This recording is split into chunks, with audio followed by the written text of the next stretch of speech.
In our previous class, we had seen this step 1, that is to register your app, that is to use the auth 2.0 authorization code grant flow, and that was first step. And the next step is to get the authorization.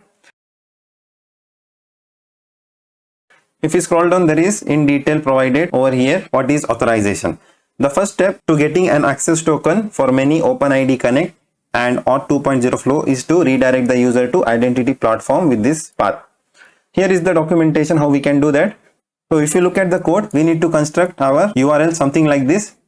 Here the tenant is something that we had seen in our previous class. If you are having the work or the school ID, you can provide the tenant of your account. I am using the common over here. The client ID and all we had seen how we can get that from the app.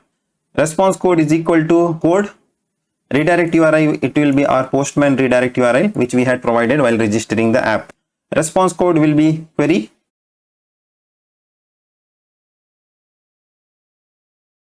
And scope offline access, user read, mail read. We will use offline access, mail read and mail send. Offline access is used because we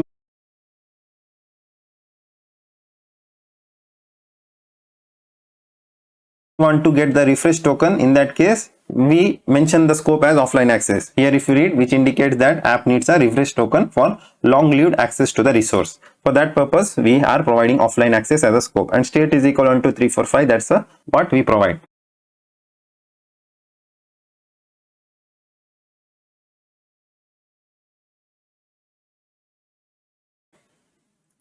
I have created the URL over here with the query parameter or the form variables. With the redirect URI, if you see over here, this is the Postman's redirect URI followed by I am pasting the client ID over here. Response type is a code.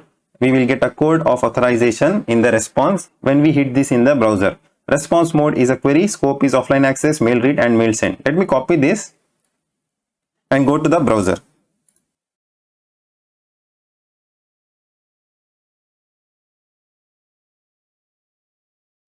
I am providing this URL in the browser and clicking on enter.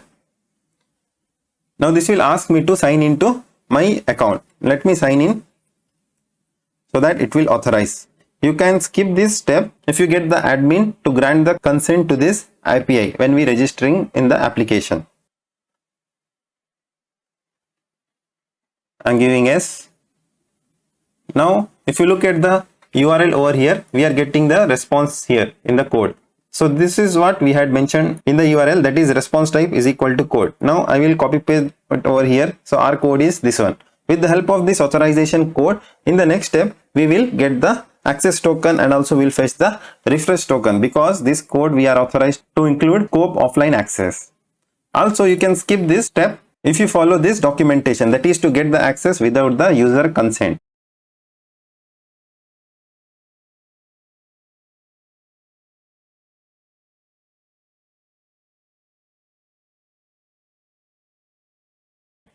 Here the only difference is admin has to provide the consent.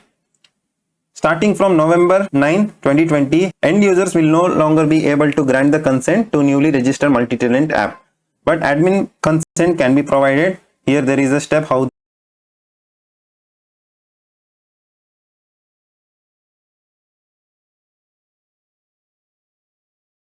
the admin consent to be taken. While you create an app, you can just form this and get the consent of the admin.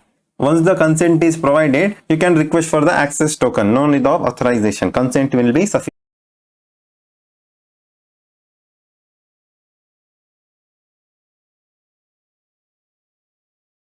in your case. For more details, you can have a look at this documentation, and also you should be having this application permission, because this will enable a daemon or any application to interact with the Graph APIs without human intervention. So this is how you can do. As we are making use of Postman, I am following this method. The documentation link for both the pages I will provide in the description. Kindly check out the link.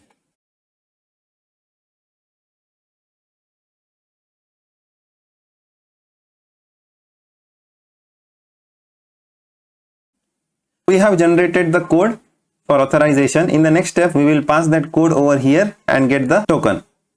And then we will send email as an example with the help of this access token, and also we'll look at how we can make use of request token and get a fresh access token.